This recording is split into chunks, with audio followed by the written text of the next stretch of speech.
Debo deciros que yo no sé hablar, que no sabría cómo dar una conferencia o una clase. La mejor manera que encuentro para que sepáis en qué consiste mi teatro, la poesía dialogada que empecé a escribir mientras guardaba cama por una úlcera, es leeros algunas partes de un manifiesto.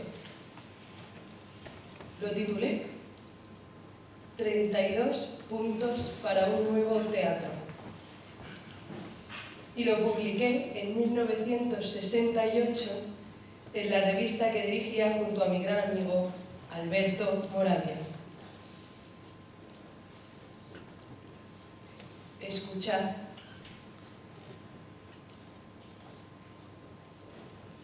El teatro que esperáis, incluso el más absolutamente nuevo, no podrá ser nunca el teatro que esperáis.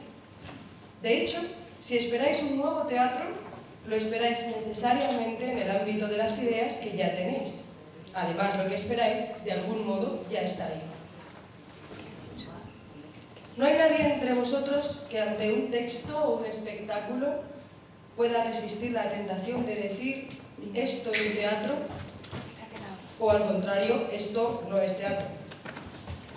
Pero las novedades, incluso las absolutas, como bien sabéis, no son nunca ideales, sino siempre concretas. Por tanto, su verdad y su necesidad son mezquinas, fastidiosas y decepcionantes, o no se reconocen o se discuten remitiéndolas a las viejas costumbres. Hoy, entonces, todos esperáis un teatro nuevo, pero ya tenéis todos en la cabeza una idea de él, nacida en el regazo del viejo teatro.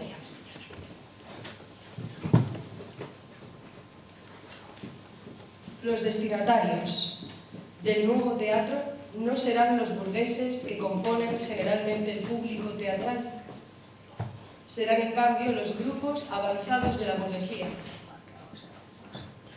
Los destinatarios del nuevo teatro no se divertirán ni se escandalizarán ante el nuevo teatro, ya que, al pertenecer a los grupos avanzados de la burguesía, son en todo semejante al autor. Por grupos avanzados de la burguesía entendemos los pocos miles de intelectuales de cada ciudad cuyo interés cultural sea quizás ingenuo, provinciano, pero real. Objetivamente, están constituidos en su mayor parte por los que se definen como progresistas de izquierdas.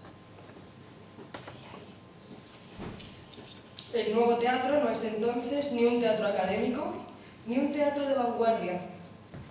No se inscribe en una tradición, pero tampoco la comprueba. Simplemente la ignora y la supera de una vez por todas. El nuevo teatro quiere definirse, aunque sea de modo banal y en estilo de acta, como teatro de palabra. Su incompatibilidad tanto con el teatro tradicional como con todo tipo de contestación al teatro tradicional se contiene, por tanto, en esta autodefinición. No oculta, con candor de neófito, que se remite explícitamente al teatro de la democracia ateniense, saltándose completamente toda la tradición reciente del teatro de la burguesía, por no decir la entera tradición moderna del teatro renacentista y de Shakespeare.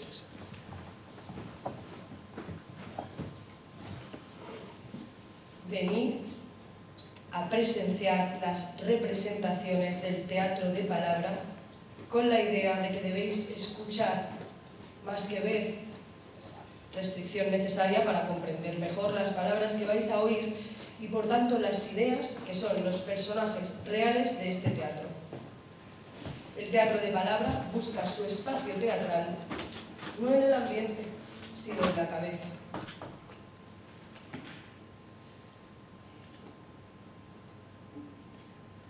Todo teatro existente puede dividirse en dos tipos: el teatro de la charla y el teatro del gesto o del grito.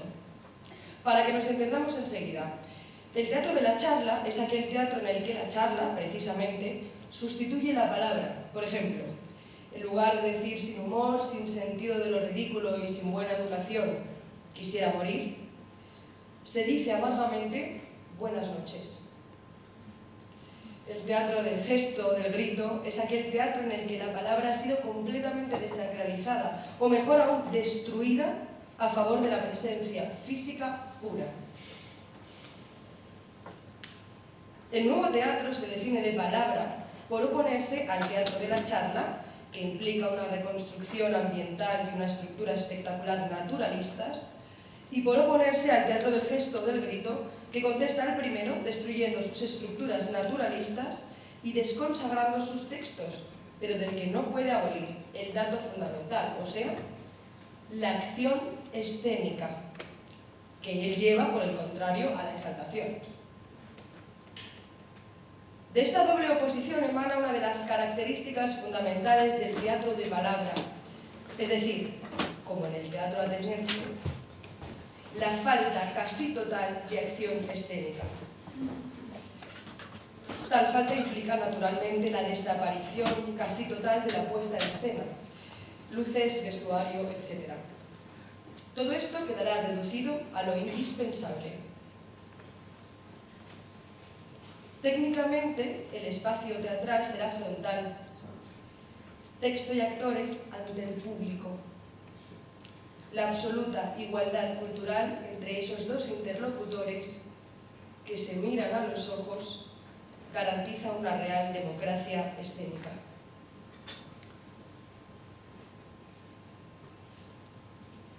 Tanto el teatro de la charla como el teatro del gesto o del grito, Artaud, Grotowski o el espléndido Living Theatre, son dos productos de una misma civilización burguesa. Ambos tienen en común el odio a la palabra. El teatro de la charla es un ritual donde la burguesía se refleja más o menos idealizándose, de todos modos reconociéndose siempre. El teatro del gesto del grito es un ritual en el que la burguesía, restableciendo a través de su propia cultura antiburguesa la pureza de un teatro religioso, se reconoce como productora del mismo y a la vez saborea el placer de la provocación, de la condena o del escándalo, mediante el cual finalmente no consigue más que la confirmación de sus propias convicciones. Por el contrario, en los espectáculos del teatro de palabra, aunque se tengan muchas confirmaciones y verificaciones, no en vano, autores y destinatarios pertenecen al mismo círculo cultural e ideológico, habrá sobre todo un intercambio de opiniones y de ideas en una relación mucho más crítica que ritual. El teatro de palabra, que como hemos visto, elimina toda relación posible con la burguesía y se dirige solo a grupos culturales avanzados, es el único que puede llegar no por determinación o por retórica, sino de un modo realista a la clase obrera. El teatro de palabra es popular, no porque se dirige directa o retóricamente a la clase trabajadora, sino en cuanto se dirige indirecta y realistamente a través de los intelectuales burgueses avanzados que son su único público.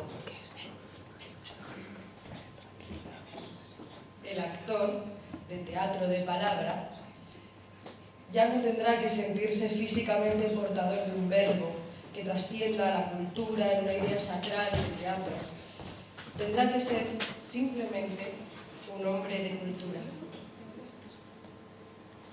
El actor ya no tendrá entonces que fundar su habilidad en un atractivo personal muy burgués o en una especie de antiburguesa, fuerza histérica y mesiánica. Tendrá más bien que fundar su habilidad en su capacidad para comprender realmente el texto y no ser, por tanto, intérprete en cuanto portador de un mensaje, el teatro, que trasciende el texto, sino vehículo viviente del propio texto. El actor tendrá que hacerse transparente sobre el pensamiento y será mejor actor cuanto más comprenda el espectador lo que él ha comprendido.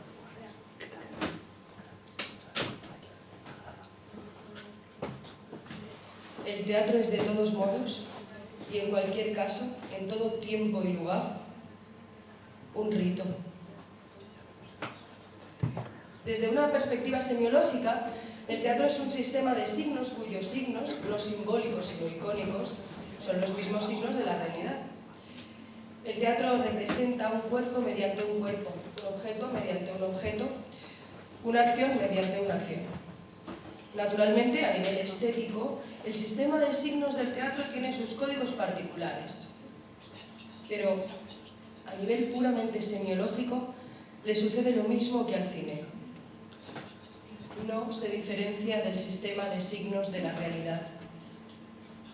El arquetipo semiológico del teatro es entonces el espectáculo que se desarrolla cada día ante nuestros ojos y al alcance de nuestros oídos por la calle, en casa, en los lugares públicos, etc.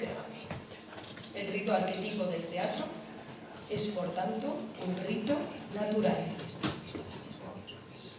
Desde un punto de vista ideal, el primer teatro que se distingue del teatro de la vida es de carácter religioso. Cronológicamente, este nacimiento del teatro como misterio no se puede fechar, pero se repite en todas las situaciones históricas, o mejor dicho, prehistóricas, que son análogas, es decir, en todas las edades de los orígenes y en todas las edades oscuras o medievos. El primer rito de teatro, como propiciación, conjuro, misterio, orgía o danza mágica, es, por tanto, un rito religioso. La democracia ateniense inventó el teatro más grande del mundo, en verso, y lo instituyó como rito político. Desde su primera revolución, la protestante, la burguesía creó un nuevo tipo de teatro. Su historia comienza quizá con el teatro del arte, ha continuado con el teatro isabelino y el teatro del siglo de oro español y llega hasta nosotros. La burguesía celebra con este teatro el más elevado de sus fastos mundanos, que es también poéticamente sublime, por lo menos hasta Chekhov, es decir, hasta la segunda revolución burguesa, la liberal. El teatro de la burguesía es, por tanto, un rito social. Con el declinar de la grandeza revolucionaria de la burguesía, ha declinado también la grandeza de ese rito social que ha sido su teatro. Es verdad que por una parte ese rito social sobrevive gracias al espíritu conservador burgués, pero por otra ha ido adquiriendo una nueva conciencia de su propia ritualidad, conciencia adquirida por completo, como hemos visto, por el teatro burgués antiburgués, que abalanzándose contra el teatro oficial de la burguesía y contra la propia burguesía, dirige su ataque sobre todo contra su establishment, o sea, contra su carencia de religión. El teatro del gesto, del grito, trata de recuperar el origen religioso del teatro como misterio orgiástico y como violencia psicagógica. Sin embargo, en una operación semejante, en la que el esteticismo no ha pasado por el filtro de la cultura, se consigue que el contenido real de tal religión sea el propio teatro. Así como el mito de la forma es el contenido de todo formalismo. No puede decirse que la religión violenta, sacrílega, obscena, desacralizadora y sacralizadora del teatro del gesto, del grito, esté falta de contenido y no sea auténtica, porque algunas veces está llena de una auténtica religión del teatro. El rito de este teatro es, por tanto, un rito teatral.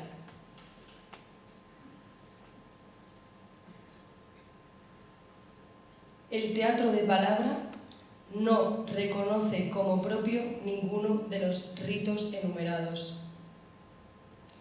Rechaza con rabia, indignación y náusea ser un rito teatral, o sea, obedecer las reglas de una tautología naciente de un espíritu religioso arqueológico, decadente y culturalmente genérico, fácilmente integrable por la burguesía a través del mismo escándalo que quiere provocar. Rechaza ser un rito social de la burguesía, es más, ni siquiera se dirige a la burguesía y la excluye, cerrándole la puerta en las narices. No puede ser el rito político de la Atenas aristotélica, con sus muchos, que eran pocas decenas de miles de personas, y toda la ciudad estaba contenida en su espléndido teatro social al aire libre. No puede, en fin, ser rito religioso, porque el nuevo medievo tecnológico, neocapitalista, parece excluirlo, en tanto que antropológicamente diferente de todos los precedentes medievos. Dirigiéndose a los grupos culturales avanzados de la burguesía y, por tanto, a la clase obrera más consciente, a través de textos fundados en la palabra, puede que poética, y en temas que podrían ser los típicos de una conferencia, de un mitin ideal o de un debate científico, el teatro de palabra nace y actúa totalmente y en el ámbito de la cultura. El teatro de la palabra no tiene ningún interés espectacular, mundano o de cualquier otro tipo. Su único interés es cultural, común al autor, a los actores y a los espectadores. Por tanto, todos ellos, cuando se reúnen, se limitan a cumplir un rito cultural.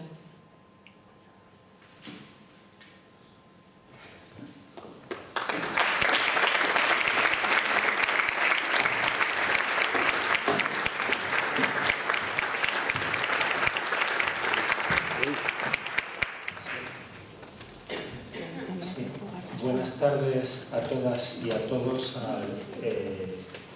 Y os agradezco mucho a todas y a todos que nos acompañéis en esta tarde en el Teatro de la Abadía. Montse Simón, con gran elocuencia, por cierto, nos ha presentado algunos fragmentos del texto 32 puntos para un nuevo teatro de Pier Paolo Pasolini. Es a él al que vamos a dedicar esta velada, a uno de los creadores, uno de los artistas y uno de los pensadores más importantes del siglo pasado y sin duda vigente en este siglo en que estamos y en que peleamos. Hemos organizado para vosotras y para vosotros una velada junto al Departamento de Filosofía y Sociedad de la Universidad Complutense, junto también a la editorial Punto de Vista, que ha editado el teatro de Pier Paolo Pasolini. Dentro de un rato hablaremos en torno al teatro de Pasolini y a su figura, y tendremos aquí, en estas sillas ahora mismo vacías, estarán Guillermo Heras, el director de escena, quien lo fue de un montaje emblemático de Calderón y que de algún modo durante toda su carrera ha permanecido en diálogo con la obra pasoliniana. Tendremos a Amelia Pérez Villar, traductora de este volumen, de las obras incluidas en este volumen, y también tendremos junto a nosotros a Antonio Rivera del Departamento de Filosofía y Social de la Universidad Complutense. Pero antes de eso, antes de darles la palabra y de darosla a vosotras y a vosotros, tenemos el honor de contar con una actriz extraordinaria, Amparo Pascual, que junto a Guillermo Heras nos van a ofrecer la primera y la última escenas de Calderón, una obra extraordinaria de Pier Paolo Pasolini que merecería llegar a los escenarios españoles cada temporada. Cuando queráis, Amparo y Guillermo. Gracias.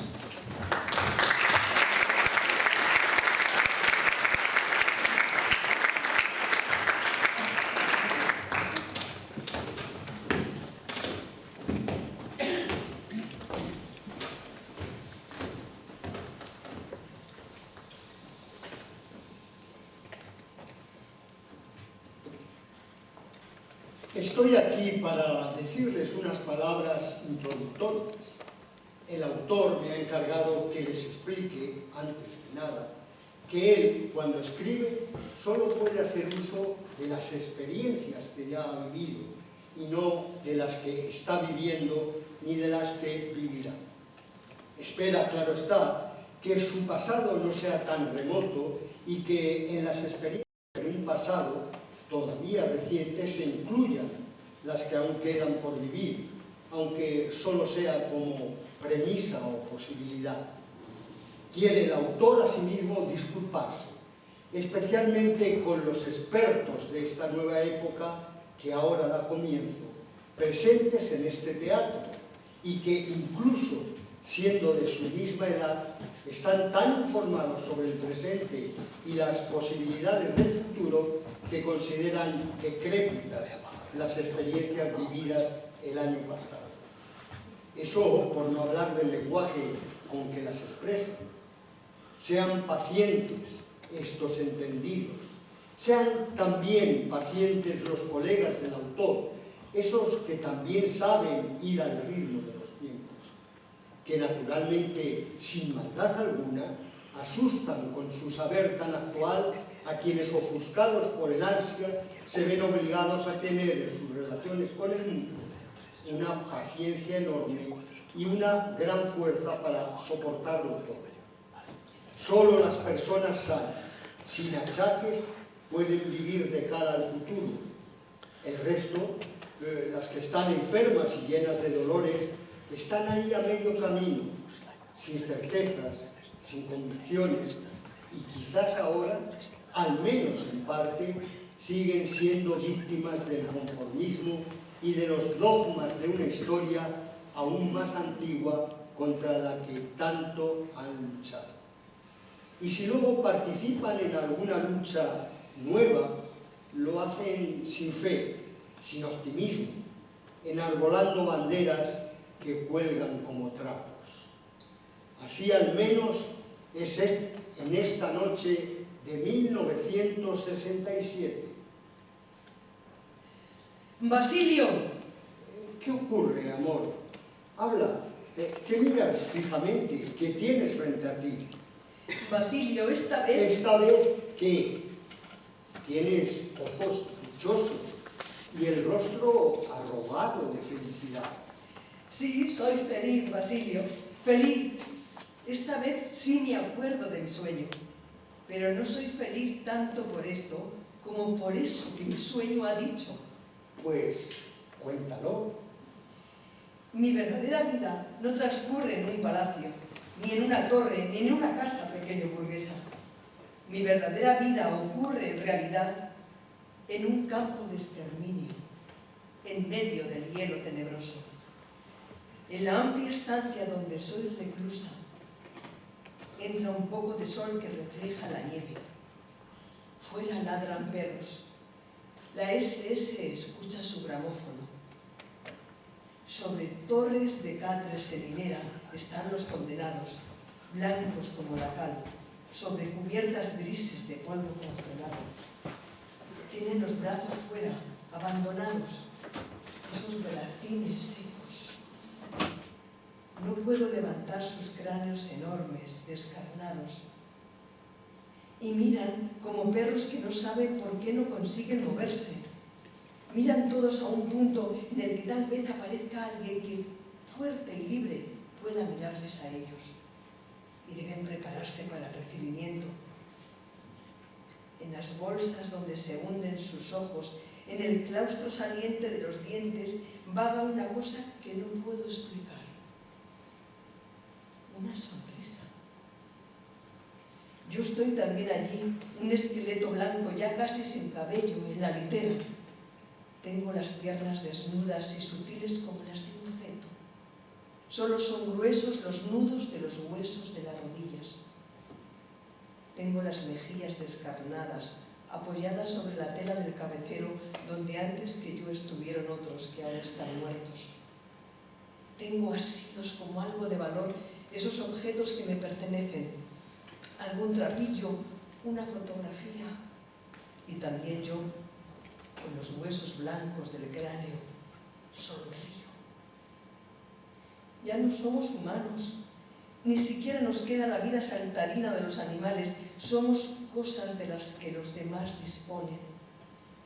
Tenemos que dar asco para poder ser bien aprovechados por aquel que lo quiera, porque solo una libertad nos queda, y es la de traicionarnos. De hecho, cada uno de nosotros alberga con un ligero tufo de enfermo de las vísceras ese deseo de poder al fin guiñar un ojo a sus patronos que van a condenarle. Queremos ser nosotros los primeros que ayuden a nuestros asesinos, que han inventado complicados sistemas para matarnos juntos. Hará falta también ser, por lo tanto, ligero y avezado, cuando todos desnudos avancemos en fila, tras la reja, en dirección hacia los barracones, donde está situado el horno crematorio. Habrá que entrar en orden, sin aglomerarse. Habrá que ser ágil y diligente en la medida que nuestros cuerpecillos torturados lo permitan. Es la hora que se espera. El sol, como en cualquier jornada, apenas ilumina nuestra estancia. Aún el mediodía entero, toda una noche todavía por vivir. Eso es mucho. Y hemos de disponernos a disfrutarlo sin hablar entre nosotros. Porque el auténtico interlocutor para nosotros es el amo, el que ha decidido nuestra muerte, y todos estamos seguros de ser el Benjamín, el último. Así, al poco tiempo, en un pueblo lejano, repican las campanas. Después vuelve el silencio.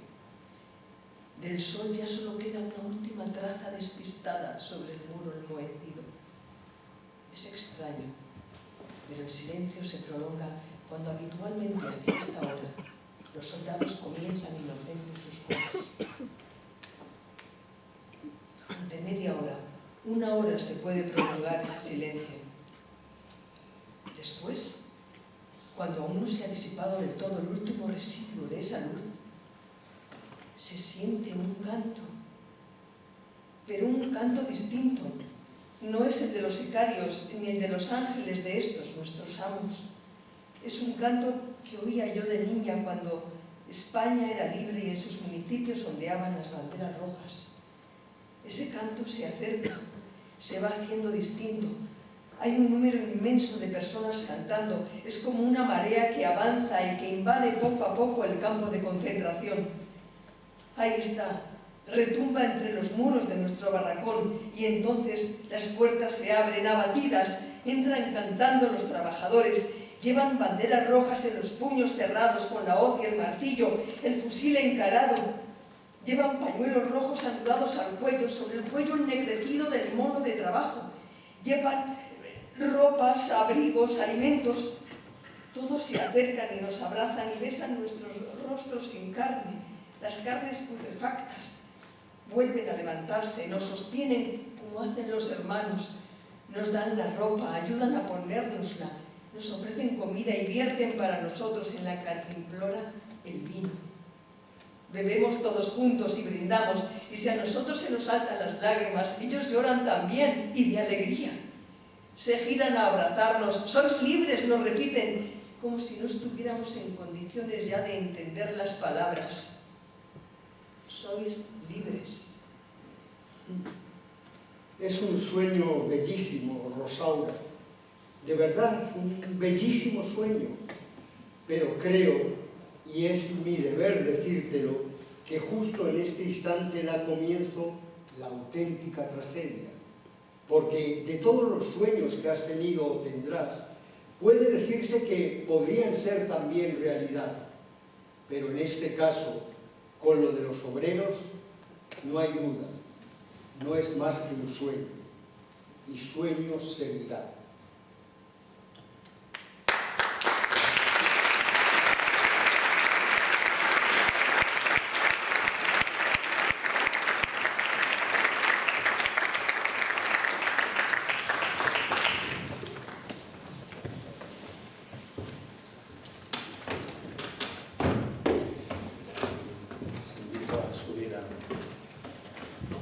Queda en escena Guillermo, que suba Antonio también, y que nos acompañe también Melia Pérez Villar. Meli.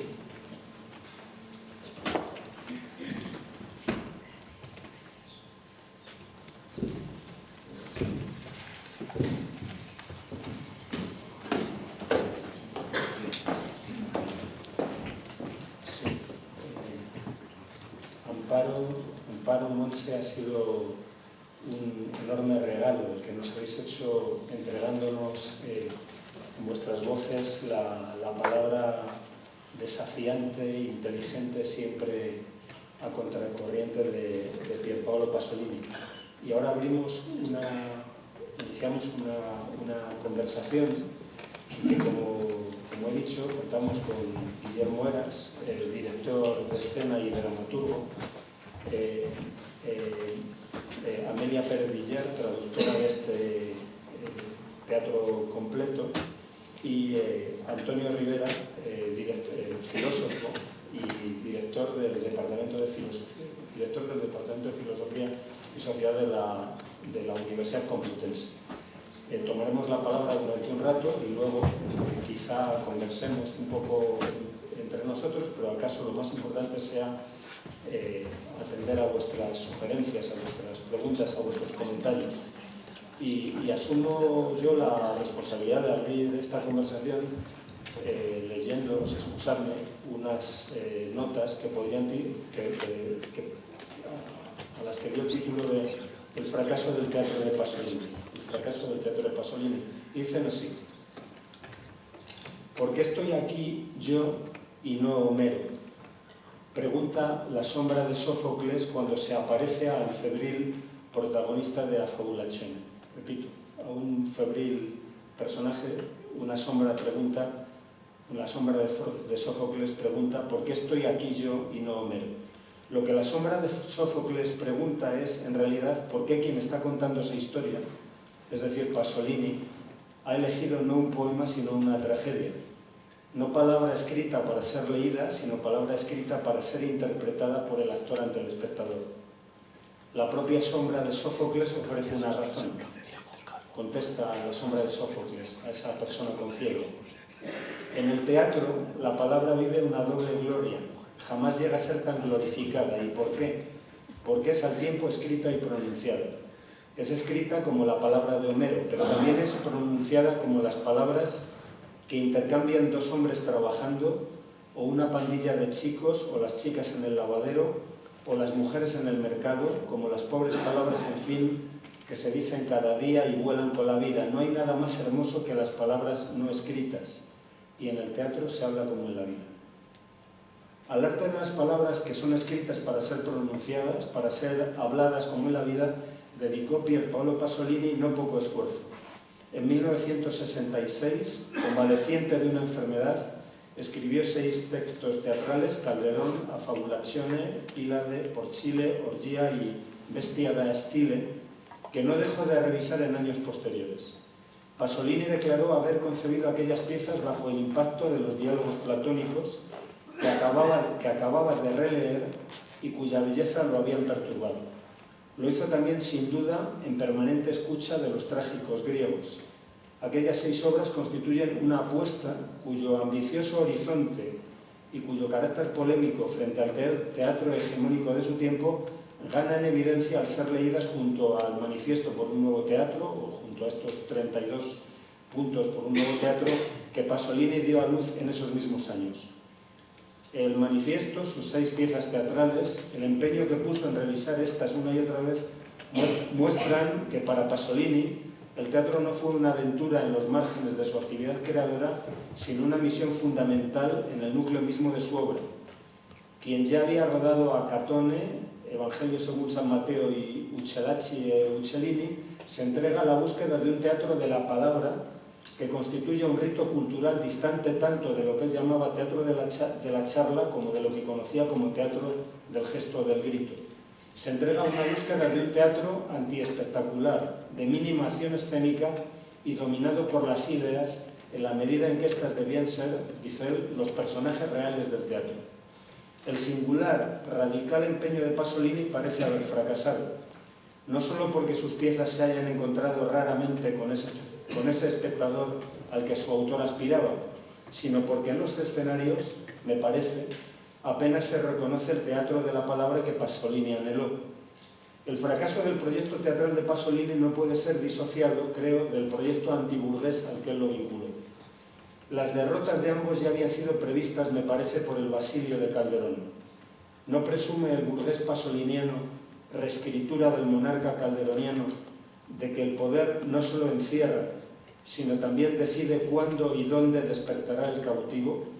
¿No se jacta Basilio de que el impulso revolucionario, así como su teatro, aparece bajo la forma de sueño que el poder consiente o clausura cuando le conviene? ¿Acaso en este sentido podrían entenderse las palabras con que Basilio se despide de sus policías melainos y leucos? Dice Basilio: el poder que siempre se había recreado igual a sí mismo, esta vez se ha recreado diferente a sí mismo, y quien debía sustituirlo con un poder nacido en otra parte, es decir, en la conciencia del pueblo, ha seguido el destino de sus objetivos, la disolución. Es cierto, los niños que hace poco jugaban en las calles tienen ahora 20 años y yo, padre, me he servido de ellos para liberarme de mis formas últimas y antiguas. Les he enseñado la lengua de la revuelta y de la revolución. He arriesgado mucho, pero ahora vuelvo a tomarlos conmigo porque ninguna contestación contra mí es sincera. Y por último, Basilio advierte a sus agentes que ya no precisará de sus servicios. Basilio ya no necesita policías. Dice: es la última vez que os confío este encargo. De ahora en adelante ya no habrá otros lugares donde despertar. Bueno, me parece que Pasolini previó el fracaso de su teatro, pero no por eso dejó de escribirlo. Y el hecho de que hoy, esta tarde, en el Teatro de la Abadía, estemos hablando sobre él y que el Departamento de Filosofía y Sociedad de la Universidad Complutense le presten atención y que una editorial como Punto de Vista nos ofrezca este libro, pues indica que cuando menos en la oscuridad hay luz y alarmas. Muchas gracias y doy la palabra a Antonio Rivera. Muchas gracias, Juan. Es muy bello el tuyo, Juan. Muy justo lo que dices sobre Pasolini. Yo quisiera decir varias cosas, ¿no? En relación con algunos malentendidos que hay sobre el teatro de Pasolini. Creo que entre los años 1966 y 1968, hasta el final del 68, que son años en los que Pasolini está en la madurez de su carrera, en la madurez de su trabajo, el teatro es, durante estos años, del 66 hasta finales del 68, es lo que mejor expresa su programa, lo que quiere hacer. Sus grandes preocupaciones pasan por su lucha contra el neocapitalismo, ya durante este periodo consciente de esta mutación antropológica que según él se está produciendo. Considera durante estos años, es verdad que después del fracaso de la puesta en escena de Orgía, la puesta en escena que realiza como director el propio Pasolini, va a considerar que quizá el teatro va a dejar de lado el teatro y que seguramente el teatro merecía una dedicación exclusiva, Hay entrevistas y declaraciones que van en esta línea, que tenía que ser una ocupación para toda la vida y finalmente decide abandonarlo, pero por lo menos durante esos años su programa se centra su programa intelectual en el teatro. Por eso no es algo anecdótico, lo ha dicho también Juan. Yo creo que el teatro está, por lo menos esas tragedias burguesas, estas 6 tragedias, también traducidas por Amelia, están a la altura de su poesía, de sus novelas, de su cine, de sus ensayos. En segundo lugar, sobre todo quería en primer lugar poner de relieve, ¿no?, la importancia que tiene el teatro, porque a veces se menosprecia, ¿no?, como en relación con su poesía, su novela y su cine, fundamentalmente.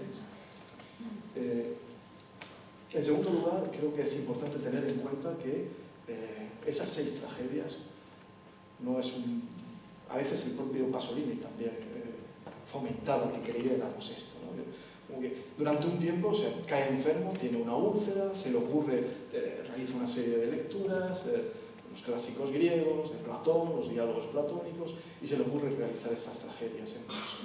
como si eso fuera algo puntual en su existencia. Y creo que lo que hay que poner de relieve es que esas 6 tragedias hay que ponerlas en relación con el teatro anterior que hizo Pasolini.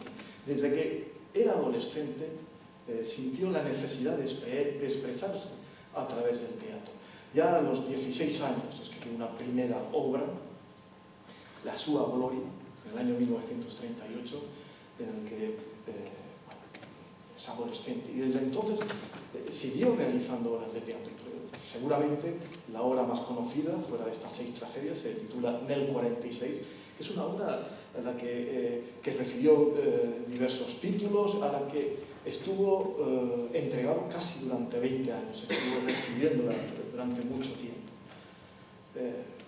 No es algo puntual en la vida y esta obra, en la vida de Pasolini, el teatro. Y esta misma obra, Nel 46, es una obra en la que Pasolini, yo creo, estoy convencido, que se identifica con el protagonista de esta obra. También son magníficas sus traducciones, especialmente porque esto es una parte también muy importante también para su cine y para su pensamiento político, la traducción que hace para Vittorio Gassman de la Orestiada, y especialmente de la última parte, las Euménides, donde habla de la conversión de las furias en Euménides, las furias, en latín, erinias en griego. Y en tercer lugar, también quisiera poner de relieve, es que esto tiene que ver con el manifiesto que hemos leído hoy, que Monse ha leído tan clara, porque es complicado leer, ¿no?, el manifiesto. Creo que debiéramos, se ha hablado mucho de esta cuestión, a veces se interpreta, y especialmente estas 6 tragedias, de acuerdo con el manifiesto, con la teoría. Creo que debiéramos separar el teatro de Pasolini de sus reflexiones teóricas, como sucede también con el cine. O sea, Pasolini reflexionó mucho sobre el cine. Tiene escritos especialmente reunidos, no solo, pero especialmente reunidos en empirismo herético, escritos semiológicos, pero él insistía que no estoy hablando de mi cine, estoy hablando en general, son reflexiones sobre el cine en general. Habría que separar su teatro de este manifiesto. Voy a hablar también brevemente, no quiero abusar de la palabra, brevemente de la cuestión de la teoría en Pasolini, de la teoría teatral. Muy brevemente, porque habría mucho que decir sobre esta cuestión. En realidad la teoría, si es que se puede hablar de que hay teoría en Pasolini teatral, incluso también, si es que hay teoría cinematográfica, él siempre decía, yo soy un artista, soy un poeta. Cuando escribo, cuando realiza apuntes sobre semiología literaria o semiología cinematográfica, él siempre decía, estos apuntes, primero, son apuntes,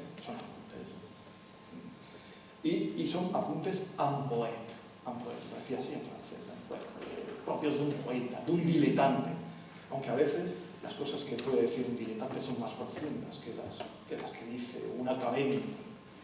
Y a mi juicio es esto lo que sucede con la obra de Pasolini. Bueno, la teoría está, si hay una teoría teatral, persiguiendo esta teoría, podremos decir que está en las propias tragedias. Hay, por ejemplo, La sombra de Sófocles, a la que se ha referido Juan en un fragmento, hace teoría teatral. Por supuesto está en el manifiesto y está en algunas entrevistas. Pero la teoría, esto es lo más curioso, la teoría que yo he perseguido en las tragedias, especialmente en fabulación,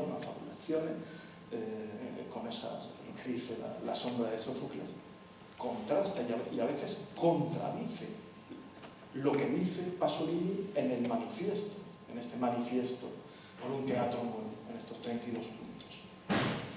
Por ejemplo, en las obras se dice que el cuerpo, en las fabulaciones se dice que el cuerpo es muy importante y la presencia del actor es muy importante y que el teatro se dirige a los ojos y a los oídos, mientras que en el manifiesto lo hemos escuchado, Monse Monse Pasolini lo ha dicho, es sobre todo un teatro para escuchar, más que para ver. Los personajes, dice el manifiesto de este teatro, son sobre todo ideas. En cambio, cuando leemos las tragedias, los personajes no son ideas. ¿No? Por aquí apuntado, me gustaría leer también algún fragmento, muy brevemente. En Orgía dice el hombre, el uomo, no tiene nombre, eso, el hombre, dice: mi cuerpo es inequívoco, mi cuerpo es inequívoco. ¿Qué espectador no nos hubiera entendido? Aunque no hubiéramos dicho ni una sola palabra. Aunque no hubiéramos dicho ni una sola palabra. Y en Fabulación, La sombra de Sófocles, dice lo que ya he comentado, ¿no? Como autor teatral, le dice la sombra de Sófocles, como autor teatral tienes 2 ojos y también 2 oídos.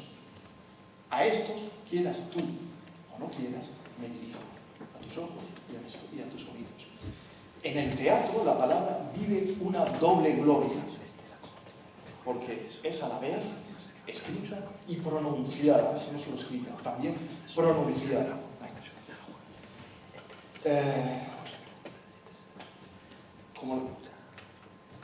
Y además pronunciadas como las pobres palabras, en definitiva, que se dicen a diario y que vuelan con la vida, las palabras no escritas. Un poco más adelante, la sombra dice: si hubiera sido yo, dice la sombra de Sófocles, si hubiera sido yo al menos un poeta, te lo explicaría con palabras solo. Pero yo soy más que eso, no soy un poeta, es un dramaturgo. Pasolini es también dramaturgo. Y por ello las palabras no me bastan. Es el manifiesto del teatro de la palabra. Sucede que tú, a tu hijo, lo ves como si fuera en el teatro. Sucede que completas la evocación de la palabra con la presencia de él, en carne y hueso. Debes verlo a los ojos, no solo a los oídos. Debes verlo y no solo sentirlo. No solo leer el texto que lo evoca, sino tenerle a él delante de los ojos. El teatro no evoca la realidad de los cuerpos solo con palabras. Lo hace también con esos cuerpos mismos. Bueno, esto, si escuchamos estas palabras de Afabulazione, chocan con el teatro de la palabra, con el manifiesto. Es un manifiesto. No es un ensayo teórico, tiene esa dimensión de una forma choque, es un manifiesto que tiene esta dimensión de entrar en debate, en polémica, lleno de exageraciones, de hipérboles.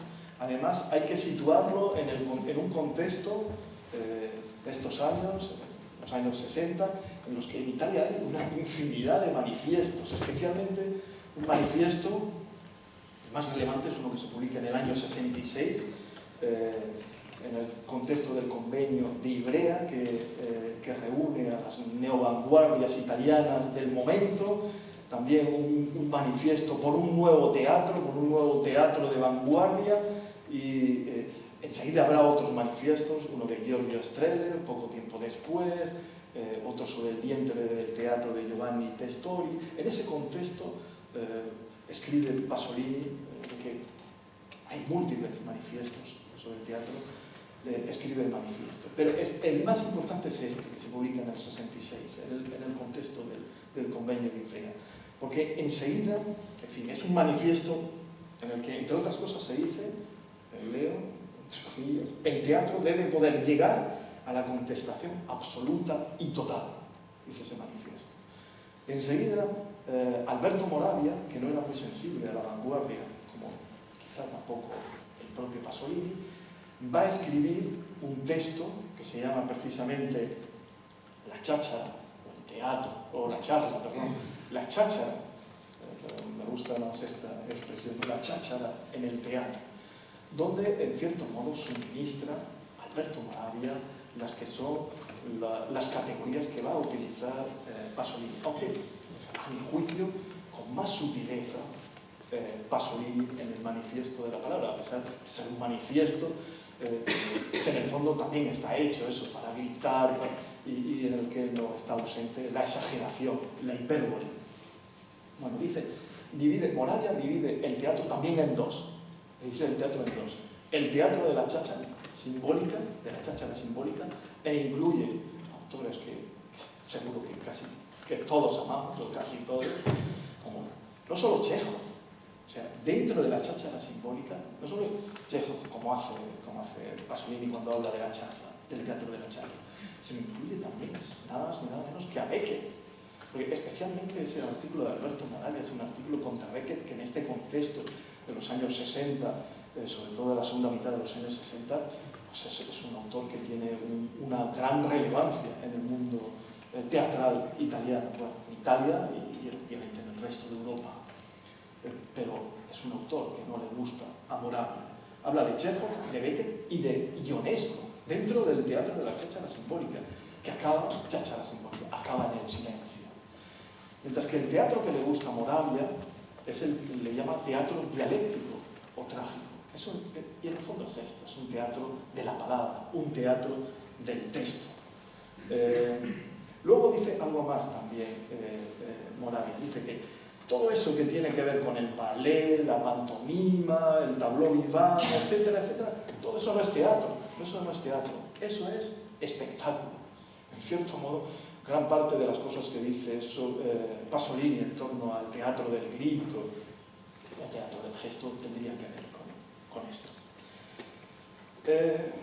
Y termino diciendo que el manifiesto, sobre todo, yo creo que más que un interés más que de teatro, lo que tiene interés, o sea, más que para conocer la estética teatral, o más que un manifiesto sobre teoría teatral, es un manifiesto que en el fondo tiene que ver con las preocupaciones sociales y políticas del momento de Pasolini. Es un manifiesto que tiene que ver con cómo atacar, cómo criticar a esta nueva sociedad de consumo neocapitalista. Yo creo que es esto fundamentalmente. Pertenece a esta etapa ya, el teatro, estas tragedias burguesas, después de Pajaritos y Pajarracos, él haya decidido, Pasolini, ya no hacer más películas, obras, anteriormente realizó novelas en ese sentido, nacional populares, gramscianas, porque ha desaparecido el destinatario de esas obras, el pueblo italiano, porque él considera que en el fondo la burguesía tiende a abarcarlo todo, todos quieren ser burgueses.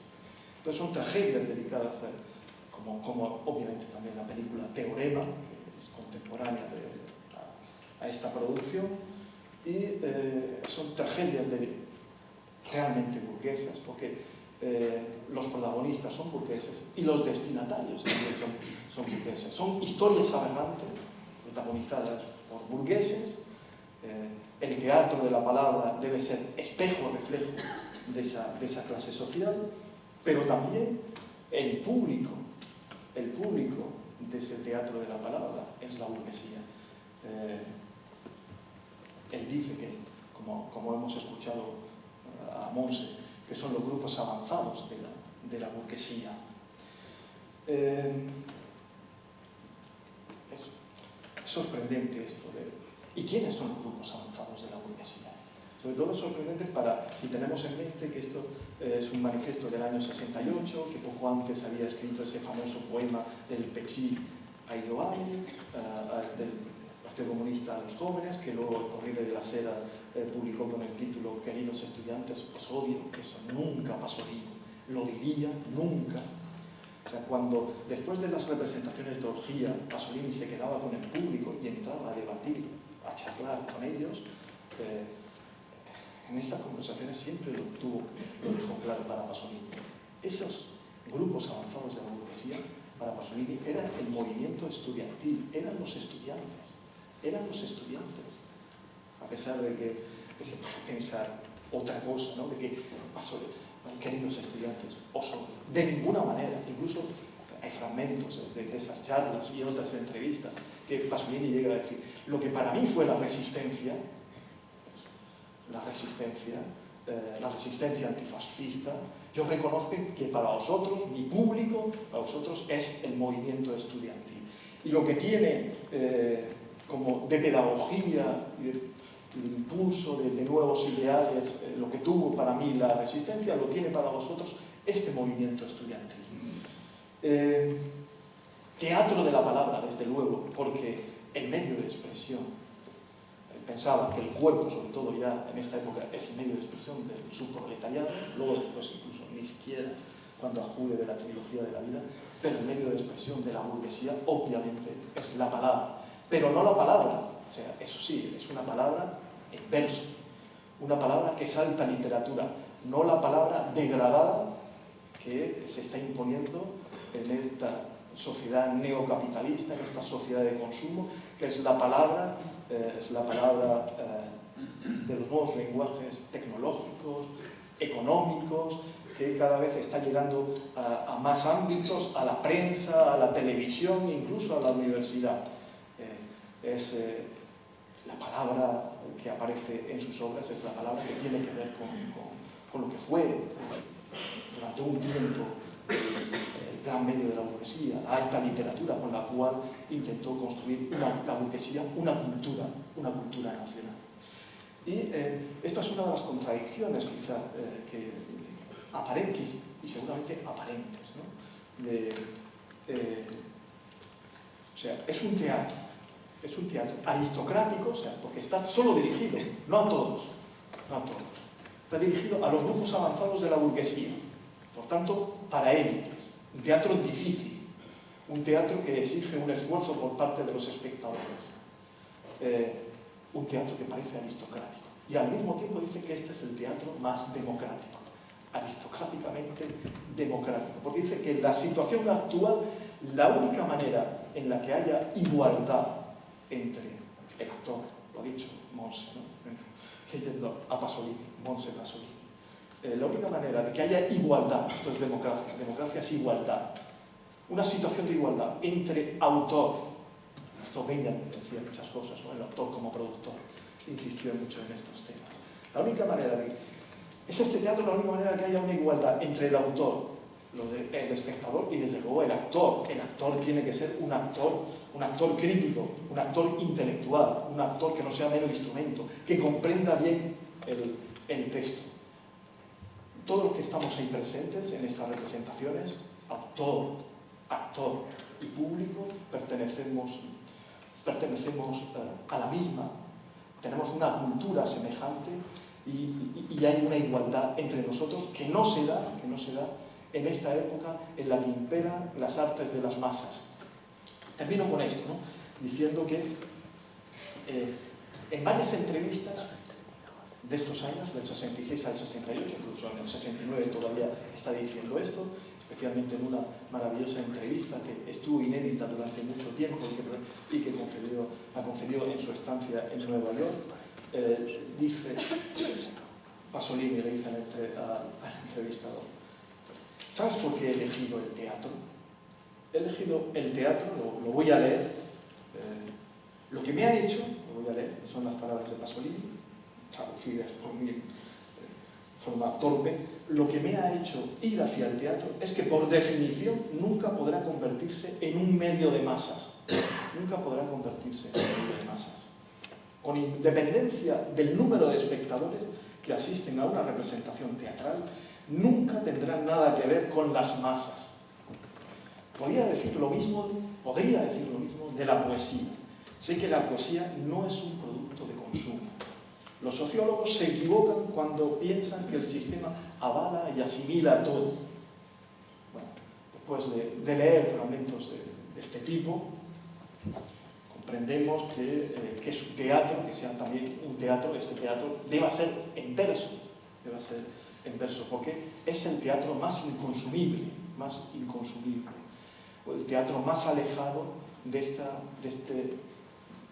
arte, de esta cultura, entre comillas, cultura abyecta, que es la cultura de masas, que es la cultura de la homologación, que es la cultura neocapitalista, que es la obsesión de Pasolini durante este tiempo.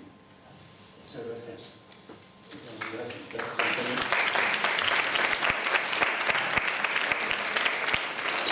Muchas gracias. Y doy la palabra ahora a Amelia Pérez Villar, quien ha traducido estas piezas: Calderón, Fabulación, Pila, Descreción, Biología, Bestia de Estilo, que, como he dicho antes, ha publicado Punto de Vista, y por cierto podéis encontrar el libro a la salida, cuando quieras. Muchas gracias, Juan. Gracias a todos por venir. Gracias a ti también por mencionar mi traducción, porque yo soy en este teatro al que me toca bailar con la más fea, ¿no? Que es un refrán antiguo y quizás no muy afortunado para los tiempos que corren, pero por desgracia es muy cierto. ¿Por qué digo esto? Pues porque cuando un traductor recibe un encargo de esta categoría, es por un lado una oferta que no puede rechazar, naturalmente. Es una responsabilidad enorme, sobre todo tratándose de un personaje de la talla de Pasolini o de cualquier clásico de la literatura. Porque los clásicos o los personajes muy conocidos o muy polémicos o muy mediáticos sucede que se convierten en un patrimonio de la humanidad lectora, y sus fans, sus admiradores, sus seguidores, sus estudiosos y sus expertos, pues llegan a conocer de memoria párrafos enteros de lo que han escrito, ¿no? De sus textos.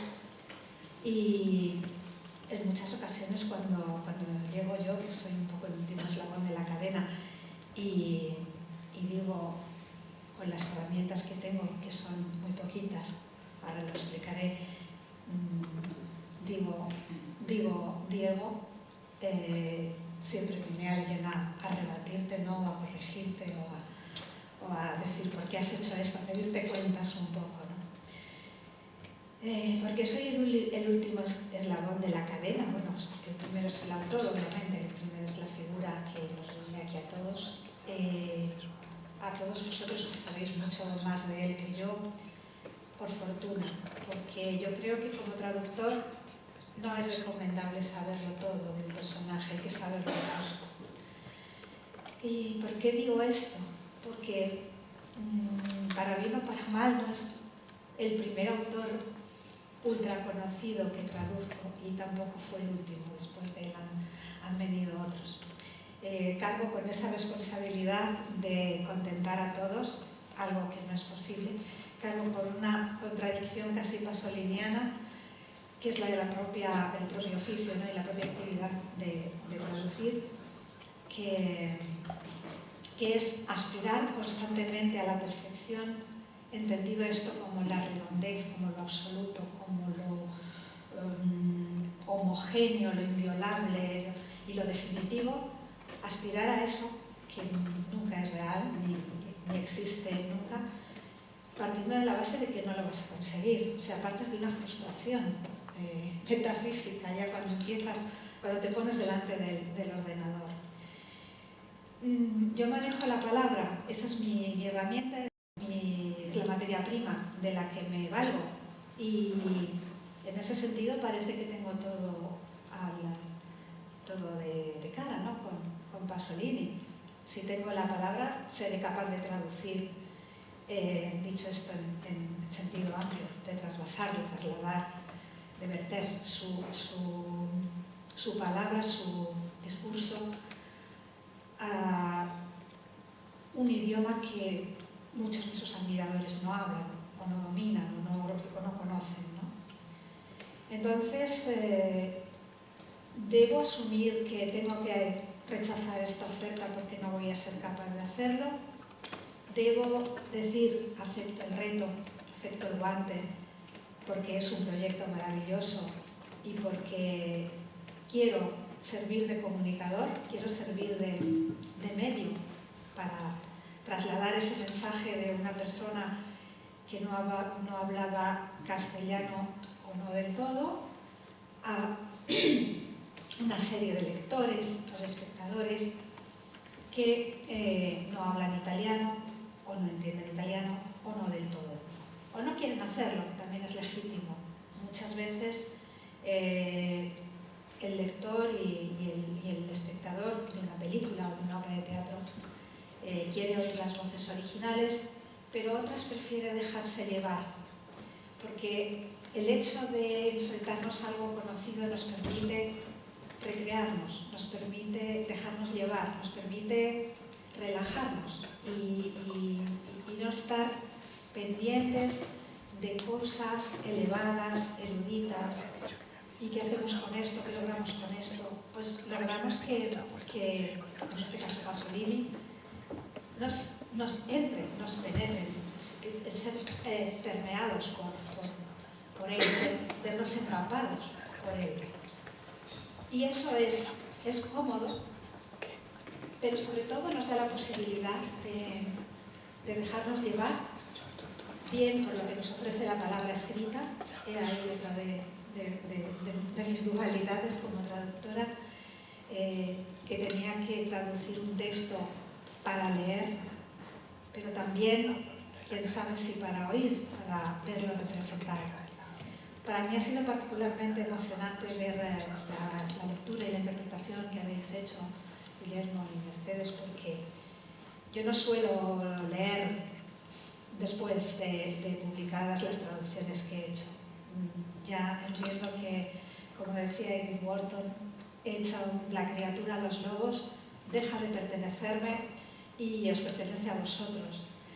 Y entonces, en ese momento, ¿qué más me da encontrar una cosa que no tenía que haber sido así, si ya no puedo enmendarla?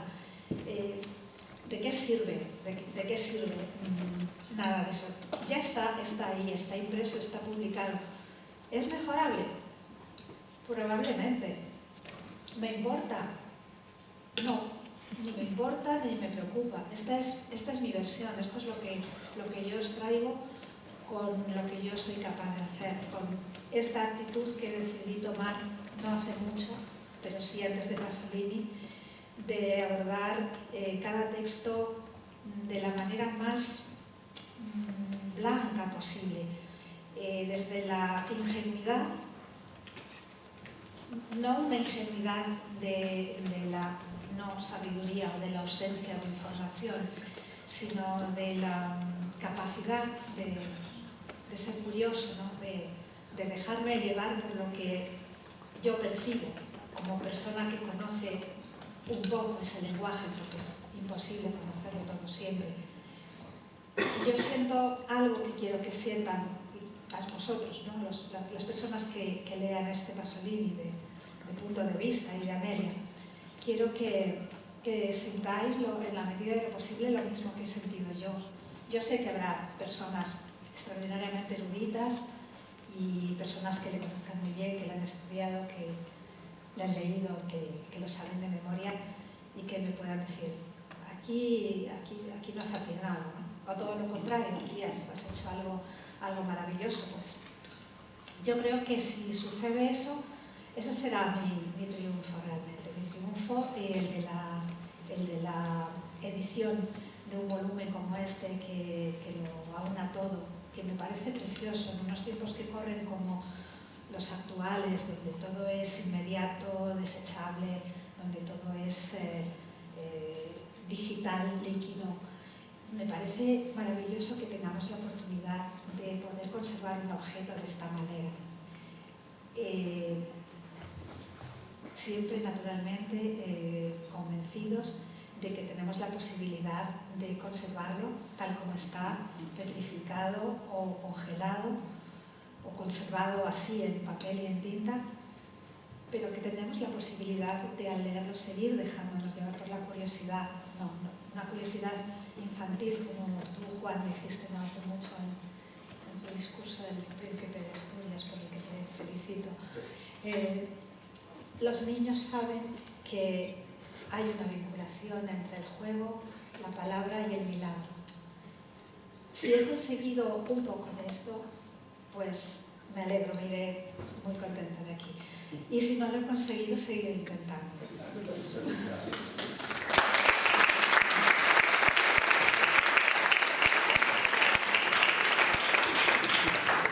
Guillermo, Hay tal cantidad de posibilidades que me han corrido por la cabeza que voy a intentar de verdad ser muy conciso y abrir algunas cosas que yo creo que a veces estos personajes como son Pasolini para mí son inabarcables desde una perspectiva digamos de lo que significa un intelectual de esa época en el siglo XX, en una época como tú dices que están ocurriendo todavía la posguerra fría, la revuelta del mayo del 68 que fue absolutamente crítico, que le golpeó, en fin, toda una serie de cosas. Por lo tanto, la primera reflexión que hago es, yo me gustaría que no hubiera sido vilmente asesinado como fue para tenerle como, no sé si hubiera llegado a tanto por edad, pero para ver cómo hubiera evolucionado en ciertas cosas. Yo creo que coincido contigo en algunas cosas, en otras tendríamos a lo mejor matices del manifiesto. A mí el manifiesto me parece una poesía, me parece un texto poético, no un texto canónico para, como podrían ser manuales para hacer teatro. Yo lo leo así y leo, y lo he discutido con mi amigo Mario, que hace también, debo decir, un espléndido prólogo. He discutido que yo creo que a veces, no sé si consciente o inconscientemente, lo que nos hace es provocar, porque en el manifiesto dice una cosa y la contraria. Y, o sea, entonces, ¿qué pasa? Que yo creo que está jugando a ser un intelectual incómodo del aire. Porque ahora la incomodidad cuesta mucho saber dónde está, por muchas cosas que tú has dicho. Entonces, yo creo que a Pasolini lo que nos deja es una herencia incompleta por ese asesinato, como nos dejó una herencia como dramaturgo incompleta Lorca, porque ¿qué hubiera escrito después del público? Es que claro, son unos retos que leyendo las piezas que has traducido realmente son difíciles de superar. Y ahí me uno a Juan en el sentido de que yo creo que la palabra fracaso en él tiene un sentido también relativo. Quiero decir que habla desde un punto de vista también intelectual, porque los fracasos, para mí es un fracaso evidentemente que en toda la trayectoria de que ya algunos textos eran conocidos, habían sido traducidos, sobre todo quiero recordar a Carla Mateini, que hizo un trabajo magnífico. Entonces, de pronto, en todo este tiempo, desde desde que él escribe en esa úlcera, que recomiendo mucho el trabajo de Dacha Maraín sobre cómo ese teatro, ella dice que es un teatro del dolor, el que escribe, porque viene de un dolor también fortísimo, esa úlcera terrible que estuvo a punto de matarlo. Entonces, de pronto, en todos estos años, desde que se publicó en italiano, y hubo algunas versiones en español, que yo tenga codificadas, solo hay 5 puestas en escena en España de sus textos. Es realmente patético cuando se han hecho a otros autores con mucho menos peso específico, con mucha... O sea, porque realmente yo que he tenido el placer con ella de habernos metido en la aventura de montar Pasolini, era un laberinto, era un laberinto conceptual tal, y que estoy seguro que contradecía el manifiesto totalmente. Tú viste el montaje, y lo digo ahora siempre, ese montaje que se hizo en la Sala Olimpia, hoy casi ni se permitiría, porque empezaba con los presos del lager bailando en un homenaje a Pina Bausch, el cara al sol. Hoy tendríamos a los muchachitos de Vox seguramente en la puerta. Estoy seguro que eso seguramente a Pasolini no le hubiera gustado, porque había espectáculo, porque yo creía que como director mi obligación es incluso transgredir a veces al autor. Ojalá lo hubiera tenido, me hubiera discutido con él apasionadamente de si esas, digamos, aproximaciones, por ejemplo, en un momento que se sonaba Sombrero, mi sombrero, y bailaban todos estos presos, pues para mí me parecía que aproximaba una poética tan fuertemente teatral a una teatralidad. Por lo tanto, yo creo que Pasolini hubiera evolucionado, hubiera visto que la dialéctica entre palabra y imagen, o llamémosle espectáculo, que es cierto lo que decís, hoy estamos dominados más por el ocio, que es el espectáculo. Si veis los últimos resultados de lo que es en taquillas de teatro, en este fin de semana en Madrid, los 11 musicales que hay han ocupado el 92% de las taquillas. Es decir, se llenan. Bueno, evidentemente ese, no sé qué teatro es, si la nueva, la vieja, la perturbable burguesía, lo que sea.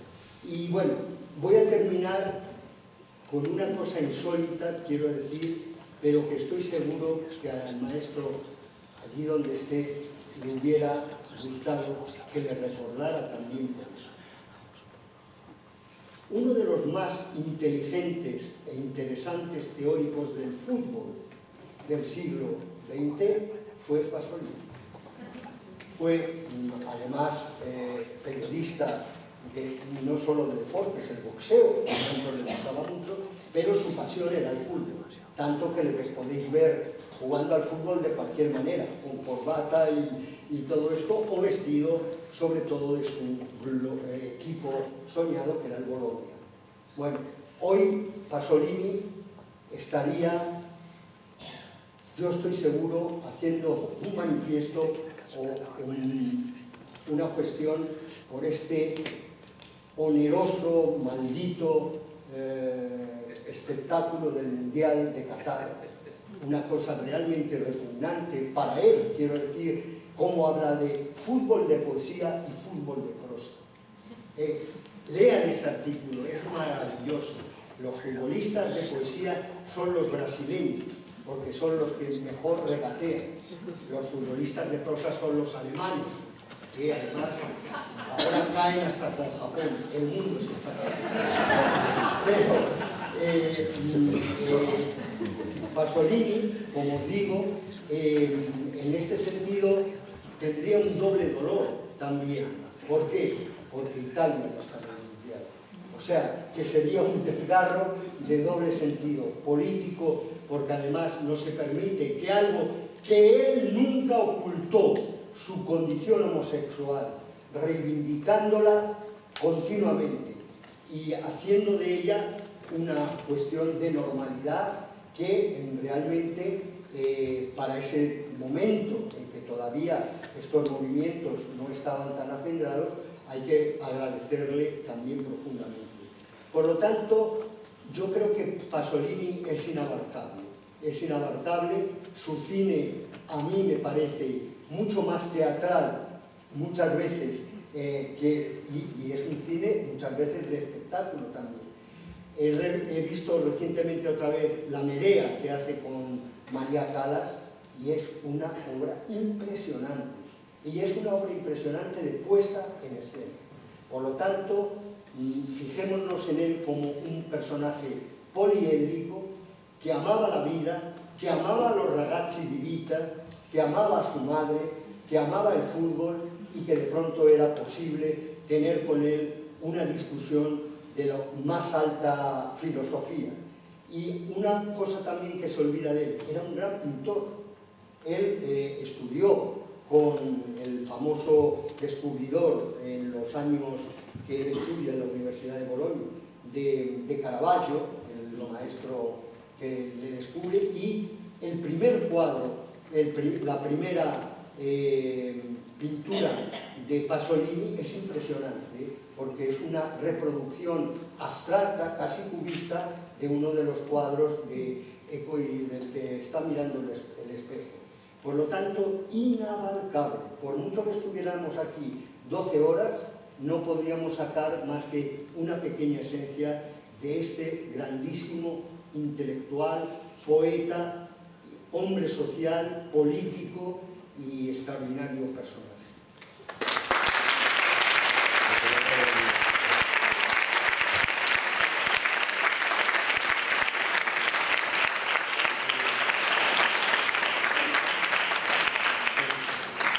Muchas gracias, Guillermo, Amelia, Antonio. Creo que se han dicho cosas importantes que merecerían una discusión, ¿no? Entre otras dos. Una, yo creo que merece una reflexión la pregunta en torno a hasta qué punto el teatro de Pasolini y su obra en general están vinculadas y por tanto son dependientes de ese tiempo en que ese teatro se produjo. ¿Hasta qué punto eso es así? O por el contrario, podemos decir que es un teatro, es un clásico vigente, ¿no? Y otro asunto sobre el que creo que no es insignificante reflexionar es sobre la vinculación entre los dos momentos que se han presentado aquí de su obra. En qué medida hay una coherencia, una congruencia entre los 32 puntos y el teatro que de hecho realizó.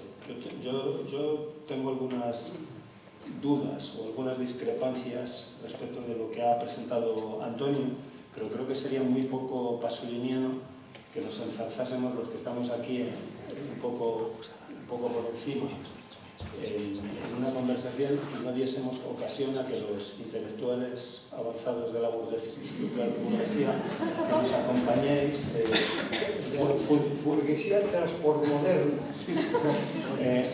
futboleros o no, sería antipasoliniano no aceptar vuestras sugerencias, vuestras conversaciones, vuestras posiciones, ¿no? Entonces invito a que levantéis la mano y toméis la palabra. Vale, pues nada, no preguntes, vale, perfecto, muchas gracias. Hola, ¿qué tal? Muchas gracias. Bueno, como estamos en teatro, también podemos declamar directamente a pelo. Bueno, hola, muchas gracias, me ha encantado la charla. Vamos a ver, como la obra de Pasolini es tan amplia, tampoco puedo entrar en el detalle ni tampoco en mi conocimiento.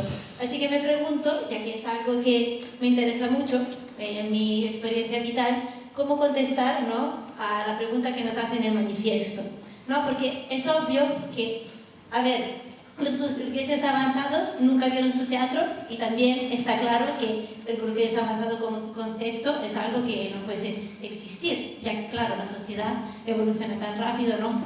De hecho, además en italiano, avanzati no solo puede ser adelantados, sino también descartados. Así que mira, yo no soy burguesa, pero descartada seguramente. Otra cuestión que también me ha llamado la atención es eso, ¿no? De decir, o sea, no hace falta ni un actor ni nadie, sino solamente alguien que a través de la palabra sepa, ¿no?, representar, encarnar la cultura. Nosotros aquí somos antropólogas, entonces eso creo que sabemos bastante. Entonces, bueno, pues quería hacer una reflexión también hacia quiénes son, ¿no?, quienes encarnan hoy en día la cultura a través de su palabra o por ejemplo, sus gestos. Y claro, se hacía aquí referencia a los chavales, ¿no?, que tanto ha representado Pasolini, ¿no?, los del barrio de Roma, y efectivamente daros cuenta que ahora mismo, ¿no?, a través de las redes sociales, ellos, ¿no?, están encarnando directamente su cultura y efectivamente sí que están teniendo, ¿no?, un público. Así que fijaros, ¿no?, que lo que él predijo, que estábamos aquí diciendo, ¿cómo se puede llevar? No, pues a lo mejor a un escenario no se puede llevar, pero es verdad que todos estamos incorporando siempre más, ¿no?, que el escenario que nos toca a cada uno en nuestra vida, ¿no? Yo siempre digo que hay que hacer, pues que ir adelante, ¿no?, con un método Stanislavski o una máscara, lo que sea. Entonces, como eso es un tema que me llama mucho la atención, es algo que lo he trabajado ya desde hace años. Os voy a decir una cosa que no podría imaginar Pasolini, que si queréis hablarlo conmigo, pues me escribáis, por ejemplo por Instagram, es Arte de Retrete, ¿vale? Es un movimiento que además nació en Italia, así que si queréis, aquí estamos para allí haciendo poesía o lo que sea. Muchas gracias. No sé si queréis tomar la palabra. o damos... Te agradecemos mucho tu aportación en todo caso. No sé si alguien quiere contestarla o damos la palabra a algún otro intelectual avanzado. ¿Algún otro burgués? Intelectual burgués avanzado. Sí. Gracias a los cuatro solamente por estar aquí hablando solamente por un libro como este, ya es un valor añadido. Y yo no me voy a dedicar, no voy a enfocarme a quiénes son estos grupos de la burguesía o estos grupos avanzados de esta burguesía, porque yo estoy de acuerdo con lo que dice Guillermo, que el texto en realidad es un texto que hay que siempre tener, digamos, a una cierta distancia. No se le puede tratar de una forma literal y tampoco se le puede tratar, yo no estoy de acuerdo en el que sea una poesía, pero se acerca más a una poesía que no a un texto canónico, ¿no? Yo quiero recordar, vengo de casarse además ahora, de ver la exposición que hay fotográfica suya, y hay un documento fantástico que básicamente es desconocido, sobre todo en España, diría, y es un pequeño documental que hace Agnes Varda cuando él visita Nueva York en el año 66. Es un pequeño documental, será de un par de minutos no más, ¿no? Y hay una pequeña entrevista que le hace ella misma, pero sin ella aparecer, ¿no? Y le dice por qué el cine, ¿no? Entonces él le pregunta, quiero recordar que le pregunta por qué los personajes que él escoge son esos y no otros, ¿no? Y él responde, no podría coger nunca a un actor en el papel de un bueno siendo un malo, ¿no? Esto que hablábamos antes, por ejemplo, sobre el teatro, sobre qué es lo que quiere buscar con el teatro, es precisamente esto, no es la palabra, no es el rito, es que la persona que está encarnando ese papel sea una encarnación viva de lo que está diciendo. Es un poco lo mismo que él aplica después en toda su obra cinematográfica, todo. Y yo creo que a lo mejor es un punto, que es un matiz, reconozco que quizá un poco rebuscado, pero está ahí. El manifiesto es solamente como un escupitajo directamente a ese público del que él se quiere deshacer, pero a la vez sabe que es necesario para que se lleve a cabo. No sé qué os parece, si... ¿Quiero decir algo? Puedo comentar,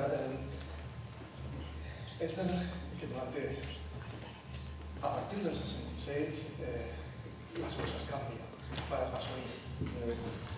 Hasta Pajaritos y Pajarracos, los actores que él utiliza son eso, se interpretan a sí mismos. Hasta Pajaritos y Pajarracos no aparece en su cine ni en su obra la burguesía, pero hay una crisis, siente una crisis tremenda en su existencia, considera que esas obras nacional-populares con esos actores que son extraídos del pueblo, que son esos, ¿no? Y esta frase, ¿no? Una persona que no sea buena no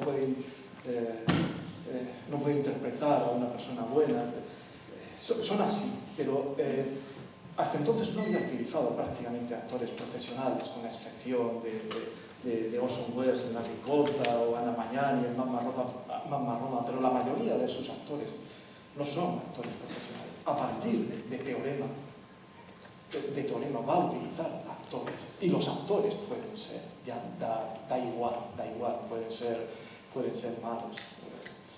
Entonces, pero no son malos porque actúen mal. No. Son buenos porque son verdaderos. Eso es lo que él está buscando. Eso es lo que estoy usando. Lo que yo quiero decir es que, al final, un actor no es bueno porque interprete bien. Un actor es bueno porque es fiel a la verdad que él lleva dentro. Es lo mismo que es el teatro. En el teatro él no está buscando que alguien declame bien. Está buscando que lo que vaya a hacer sea una encarnación viva de la propia palabra que él está diciendo. Es que es una cosa muy... O sea, es un matiz, digamos... hoy sería prácticamente inviable. Quiero decir, hoy el teatro está hecho de una manera distinta y, de hecho, si eres tú vivo, probablemente volvería a escribir otro manifiesto contra este nuevo teatro, ¿no? O sea, pero es un poco esto. O sea, actores profesionales no usa porque no los busca tampoco, es que no los quiere. O sea, por eso no trabaja. Solamente Totó, por ejemplo, no es una de las excepciones y además lo coge porque digamos, es una persona que viene del mundo napolitano y porque tiene, digamos, una tradición circense que él estaba buscando precisamente para esa obra. Pero por lo demás, claro, evidentemente él no usa actores profesionales porque no quiere que el actor se doblegue frente a ese papel que tiene que interpretar. Quiere que el actor sea él, ese hombre que está interpretando o esa mujer, ¿no? Pero es tan contradictorio eso, Mario, como que de pronto si vemos, es que es un personaje, os insisto, funcionalmente, que pasaba de pronto de una cosa a otra sin solución de continuidad. Por ejemplo, él plantea toda esta cuestión del actor natural, de este sueño también, de los actores ahí, pero en su cine de pronto, como hemos visto, pasa de pronto de sí utilizar algunas figuras populares a, en hacer Teorema, un reparto de Hollywood. O sea, es no tan contradictorio como eso. Y de pronto, lo siguiente que quiere hacer es nada menos que un proyecto que nunca llegó a hacer, que se llamó Una Orestiada Africana. Que hay un documental maravilloso, que él se va con una cámara y tal, y va buscando por toda África, de pronto quién haría de Agamenón, quién haría de Clitemnestra y todo esto, y ahí dice, no quiero, lo que quiero es la pureza, en fin. Y sin embargo, llega luego a situaciones como su última película, tremenda película, Saló, de mezclar actores casi amateurs, que cogió en unas pruebas, a actores no conocidos, pero sí con una trayectoria teatral importante. Por lo tanto, creo que hay tantos Pasolinis como posibilidades podamos analizar.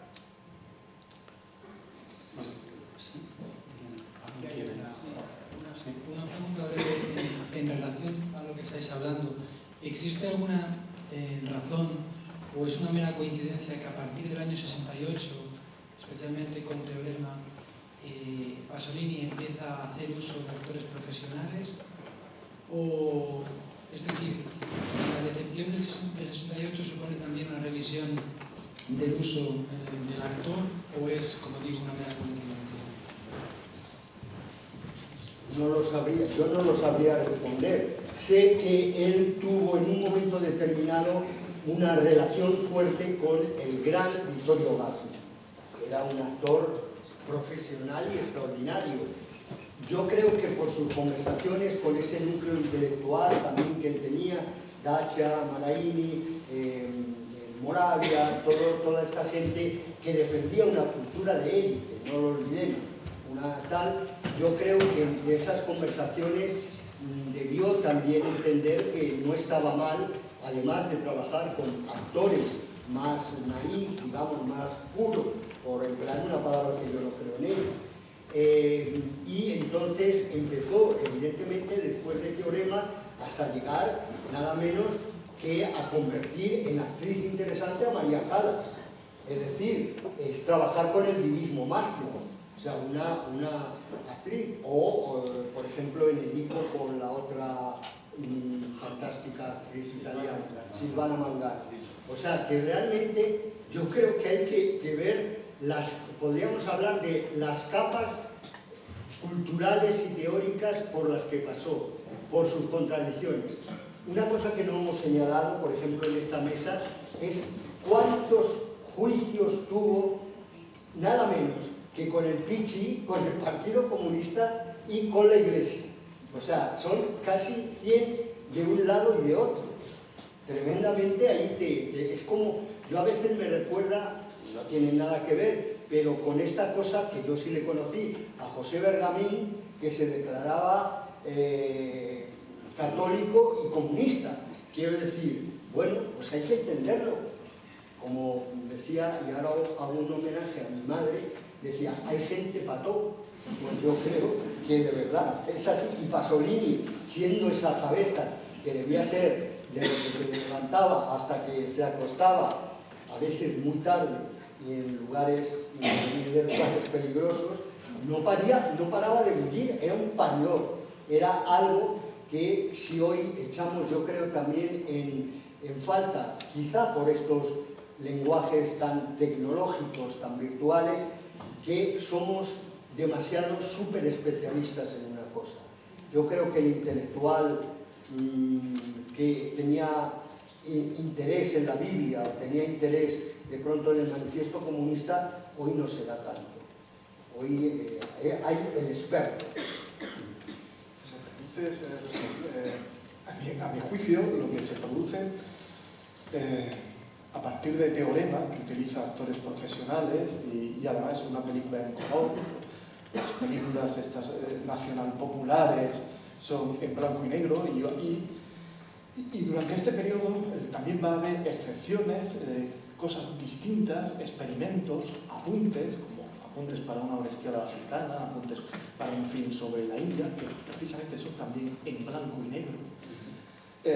Las películas como más libres, las que tienen que ver con la... Para él, Pasolini siempre decía que él, cuando le preguntaban ¿cuál es tu ídolo? ¿Es Cristo? ¿Es Marx? ¿Es Freud? No tengo ningún ídolo, mi único ídolo es la realidad. Y la realidad para mí es algo sagrado. Y es algo sagrado porque la realidad es la alteridad, es el otro. Yo soy burgués, siempre dijo esto. Yo soy burgués y soy un poeta burgués. Y lo más alejado de mí es las otras clases sociales, especialmente la clase proletaria y especialmente, y aún más todavía, la clase subproletaria. Esta es la alteridad. Ese cine realista que hace con el subproletariado considera a partir después de Pajaritos y Pajarracos que ya no es posible, porque está desapareciendo ese pueblo, porque quieren ser como los burgueses. Entonces, eso lo vive trágicamente, esta desaparición de esa alteridad, de ese otro. Esta es la pasión, o sea, la pasión de Pasolini y su homosexualidad, como ha dicho Guillermo, esto es algo muy importante, le hace vivir como los italianos le hacen, obviamente, en aquel momento, todavía peor que ahora, ¿no? Como un ser diverso, y comprender al otro. En cambio, estas películas con actores profesionales son con gente burguesa como él. O sea, esos actores profesionales pertenecen a mi mismo gremio. Como dice en el manifiesto del Teatro de la Palabra, ahora voy a hacer obras de teatro con mi gente, con la gente que pertenece a mí mismo, y por eso dice que es un rito cultural, que tienen una cultura parecida a la mía. O sea, ¿qué cultura? O sea, Ninetto Davoli y Pasolini, Ninetto Davoli, el gran amor de Pasolini. O sea, la diferencia era... Pero no era un intelectual, nunca pudo acceder a estos ensayos teóricos de Pasolini. Pero por otra parte tenía una riqueza, o sea, admiraba también ese conocimiento, esa cultura del pueblo más bajo, más del subproletariado, que lamentablemente pues, veía, conforme avanzaban los años 60, que ese mundo rico, a pesar de ser analfabeto, estaba también desapareciendo y aspiraron a ser igual que el resto de los burgueses. Esto es la mutación antropológica y el Pasolini apocalíptico tiene que ver con esto, con la desaparición de la alteridad, del otro, con la homologación, que todo es igual, todo es burguesía, todos nos parecemos. Alguien que es homosexual tiene más sensibilidad quizá, no sé, pero a mí me da esa impresión, ¿no? para reconocer lo diverso, la alteridad. Entonces, bueno. Sí, yo no tomaré la palabra, espero que brevemente, para primero decir que yo no puedo contestar a la pregunta que usted hacía sobre ese tránsito sin duda significativo de actores no profesionales a actores profesionales. Yo no soy un especialista en Pasolini, pero sí siento que Pasolini me interpela y me inquieta y me preocupa e intento comprender qué es eso del teatro de la palabra al que él aspira, ¿no? Y en este sentido tengo algunas dudas sobre algunas cosas que aquí se han dicho, ¿no? Y las presento respetuosa y cautelosamente. Yo creo que efectivamente en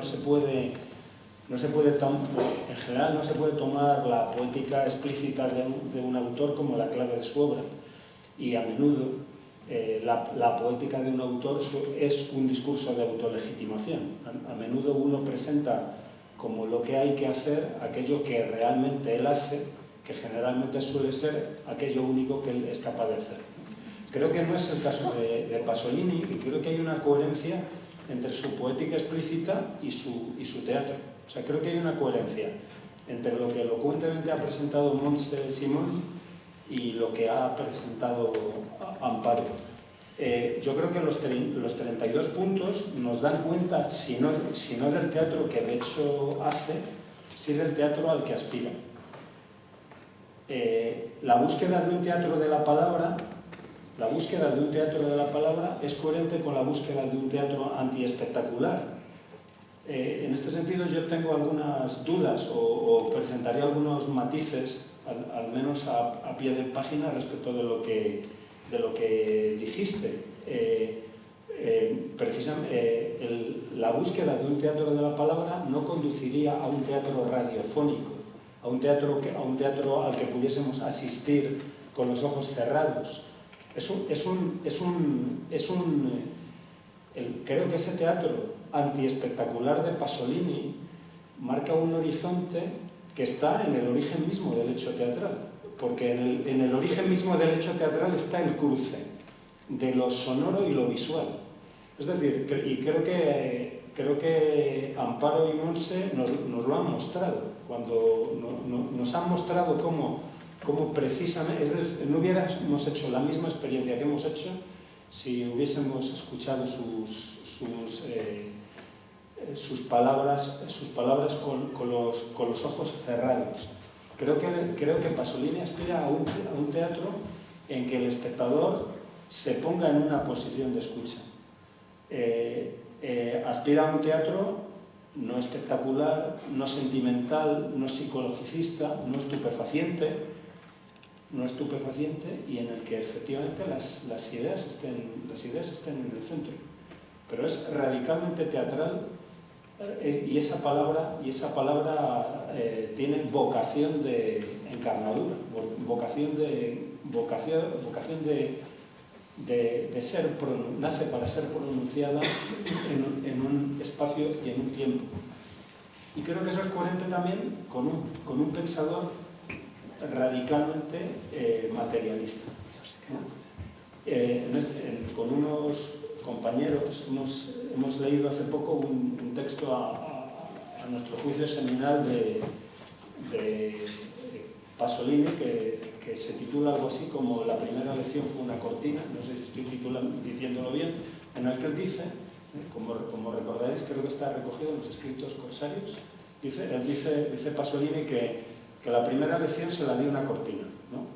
Y dice había una cortina en mi vivienda, en mi casa natal de Bolonia, y esa cortina me decía a mí quién era, a qué clase social pertenecía y a qué podía aspirar, ¿no? Y con quiénes tenía, quiénes eran mis interlocutores o no en la vida, ¿no? Y dice Pasolini que el lenguaje fundamental es el lenguaje de los objetos.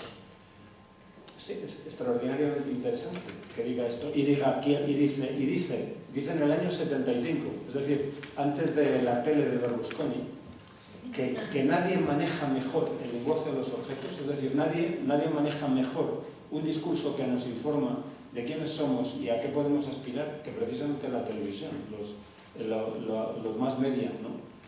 Y frente a eso, precisamente la materialidad de la palabra, la palabra que es asimismo un cuerpo y un objeto. ¿Sí? Pero en la línea de lo que estás diciendo, yo creo que sí, los italianos, con perdón si hay muchos italianos o tal, tienen en su haber sido muy injustos con Pasolini a partir de su muerte. He insistido en que creo que Pasolini hubiera evolucionado y hubiera dado respuestas de todo tipo y también teatrales a una realidad transformada.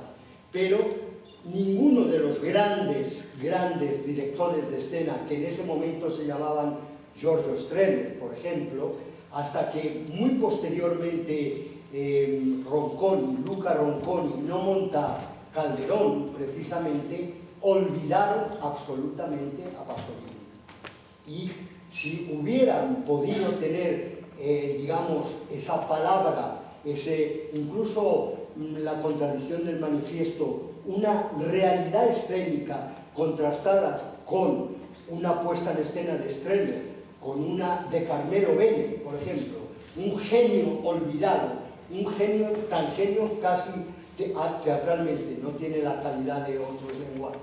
Pero ese gran problema es el que tú dejas en el aire, es decir, que nos queda una incógnita de cómo hubiera evolucionado ese manifiesto en una realidad teatral que es texto-representación. Y eso es, en cada época es de una determinada manera y es de una determinada forma.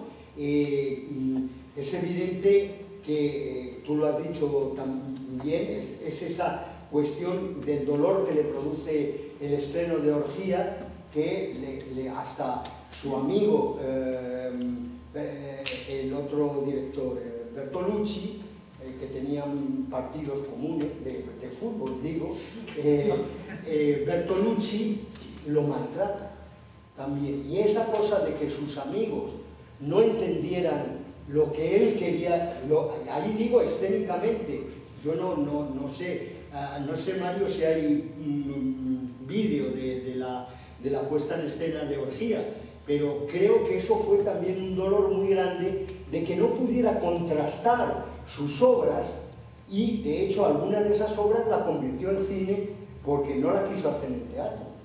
O sea que nos quedan tantas dudas. Orgía. Yo estoy de acuerdo con lo que habéis dicho. Lo que ocurre, mira, leyendo no hace mucho tiempo, que no lo conocía, el actor que interpretó al hombre en Orgía, en la Orgía que interpreta en Torino, se llama Luigi Mezzanotte, Luigi decía que, o sea, hablando, ¿no?, de cómo había sido la puesta en escena de Pasolini. Eso es en el año 68, poco después de publicar El Teatro de la Palabra. Claro que hay gesto, claro que hay interpretación, claro que hay dirección, pero es muy llamativo. Es decir, le decía, que estaba obsesionado Pasolini, nos estaba diciendo constantemente a nosotros que esta obra debíamos interpretarla con una ligereza mozartiana. O sea, debíamos ser delicados, suaves, y la palabra es terrorífica. Amelia lo sabe perfectamente, que lo ha traducido. Se cuentan cosas atroces, sádicas, pero o sea, quería crear este contraste, y eso solamente lo puede crear la interpretación. Mezzanotte dice que tú comentabas, ¿no?, si él hubiera seguido...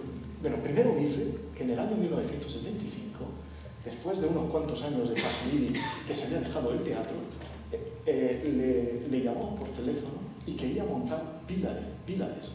O sea, quería volver al teatro en el 75, después de unos años. Es verdad que fue muy duro y una sensación de fracaso después de Orgía, pero quería volver al teatro. Y Mezzanotte dice, él estaba convencido que sin duda hubiera evolucionado y hubiera hecho un teatro en el que... Pero es que lo dice, como estos fragmentos que he leído, lo dice él mismo en La sombra de Sófocles.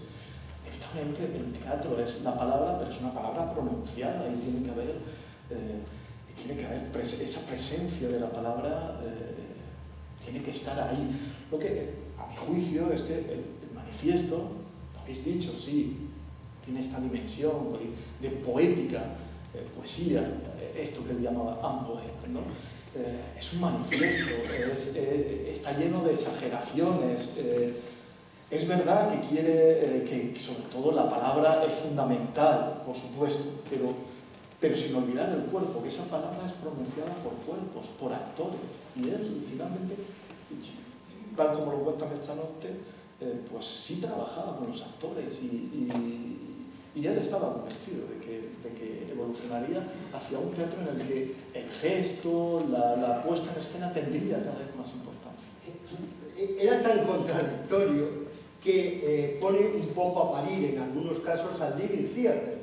¿Y quién es el ciego Tiresias en Edipo? Julian Beck, el director y primer actor del Living Theatre. O sea, más contradicciones que esas no se pueden ver. Y si vemos tanto, por ejemplo, toda la trilogía de la vida y los clásicos que montan, el cuerpo de los actores es significante y el objeto que llevan, esos vestuarios impresionantes de la Medea, son absolutamente teatrales, son significantes por lo tanto, ¿cómo hubiera evolucionado? Insisto, ojalá hubiéramos, como pasó con Bernard-Marie Cortés, por ejemplo, con tantos que en ese momento Jean-Louis Lagarce murieron en circunstancias, algunos casi todos trágicas, digamos. Ese teatro del fin del 20, digamos, ¿qué va a ser? Clásico. Va a ser un teatro que ha tenido una etapa de olvido y en un momento determinado, no sé si eso es bueno o es malo, volverá a la moda. Ojalá nos pase con Pasolini. A mí me encantaría que, dado que estos editores locos que son de punto de vista se han metido en esta aventura tremenda, a mí cuando me lo contaron me quedé estupefacto, debo decir, ya que está el libro, ojalá veamos ese Pílades, veamos de pronto otra vez a Rosaura enfrentada a Basilio, ojalá en otras puestas en escena en la que incluso nos olvidemos de los 32 puntos para crear los puntos que esa puesta en escena quiera crear. Me estáis haciendo pensar en dos cosas que son importantes en lo que yo hago, ¿no? Una es el contexto, que naturalmente es el contexto social, económico, temporal, político, y otra es los falsos amigos. Yo creo que aunque sea aparentemente una afirmación de perogrullo, no es lo mismo, o no se debe confundir coherencia con contradicción. Se puede ser coherente y contradictorio, ¿verdad? Y muchas veces el purismo nos hace optar cuando no hay por qué, porque son dos aspectos que coexisten indiscutiblemente en Pasolini y probablemente en todas las formas de arte o de expresión o de creación artística. Muchas gracias, Amelia. Creo que había alguien por ahí. Vale.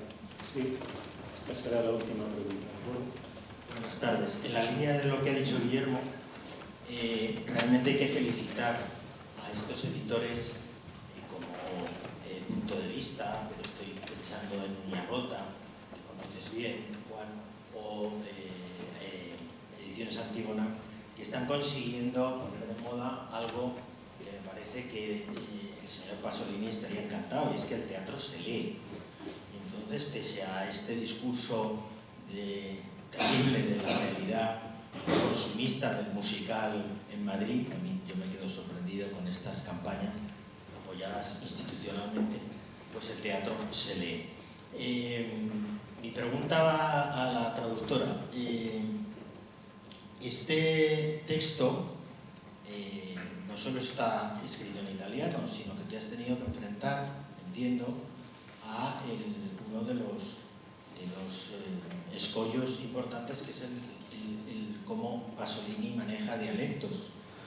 ¿Cómo te has enfrentado a este problema y cómo lo has resuelto? Ya tardaba en salir el tema del dialecto. Sí, nos enfrentamos los traductores al tema este con demasiada frecuencia, más que con la de traductor-traductor. Yo estoy traduciendo para un público que habla español, de habla española, de habla castellana. Cada uno lo interprete como quiera. ¿Cuál es mi misión? Lo que dije antes, transmitir lo que yo percibo, transmitir con las herramientas que tengo lo que yo percibo del original. Yo no puedo inventarme un dialecto que corresponda al dialecto friuliano o al napoletano o a cualquier forma específica de hablar de los personajes o de los actores de Pasolini. Eso queda para la lucha cuerpo a cuerpo, ¿no? para la representación teatral en versión original. Hay barreras que no puedo saltar. porque tendría que hacer que como se hacía antes en las películas antiguas, ¿no? Que cuando se traducían los negros de los estados sudistas, de los cultivos de algodón, de los estadounidenses, pues se les ponía acento andaluz o... Claro, entonces bueno, pues ahí entra el contexto, ¿no? Ahí entra la época. A lo mejor en la época en que se hizo, pues no sé, hacía gracia o uno se identificaba con ello. Yo creo que eso está superado. Entonces, sí, sabemos que Pasolini defendía este uso del dialecto por minoritario, por auténtico, por popular, por un sinfín de razones que están dentro de su espíritu y de su filosofía, pero es imposible trasladarlo al texto traducido. A mí me preguntan, yo traduje, tengo también la culpa de haber traducido Cumbres Borrascosas, y también me pregunta la gente por el dialecto de Joseph. La respuesta es la misma. Hay otros elementos, ¿no?, a los que puedes recurrir siempre, yo creo. Igual que los actores pueden recurrir a la voz, a los gestos, pues incluso en un medio escrito existen elementos paralingüísticos. Yo ahí procuré sacar la idiosincrasia y las particularidades de Joseph, que es un tipo excesivamente, o sea, de una religiosidad excesiva, mojigata, beata. Entonces, lo que hago es cargar las cintas, ¿no?, en la manera de, pues, no sé, de formular la frase o de dirigirse a la persona, creando lo que Dickens llamaba banderitas, ¿no?, como dándole un toque. Este señor habla así y ya todos le asociamos con lo que es el carácter, ¿no?, con lo que es el personaje, el típico beato, mojigato, que está haciendo a todo el mundo sentirse mal, sentirse culpable y apelando un poco a esos sentimientos. Entonces, pues se trata insisto otra vez, si es que no se trata más que de esto, es una cosa entre muy difícil y muy sencilla. Con las palabras tienes que llegar, ya como lo hagas es cosa tuya. Y bueno, esa pues fue también ahí. Me parece más interesante poner una pequeña nota al pie para orientar al lector de la obra de teatro, y quizá en la versión escenificada pues se pueda decir una palabra llamativa por otra cosa, ¿no?, por extraña, por cómo se ha pronunciado, por cómo se formula, por cómo se pronuncia, no sé. Bien. Siempre hay otro recurso. Muchas gracias, Amelia Pérez Villar, por tu trabajo. Gracias, Guillermo y Antonio, por habernos ayudado a conversar sobre Pasolini, y desde luego muchas gracias a Punto de Vista por este esfuerzo que merece compañía de haber hecho traducir y haber editado el teatro de Pasolini. Y a todas y a todos, muchas gracias por habernos acompañado en esta noche en Teatro de la Abadía. Esta siempre es vuestra casa. Gracias.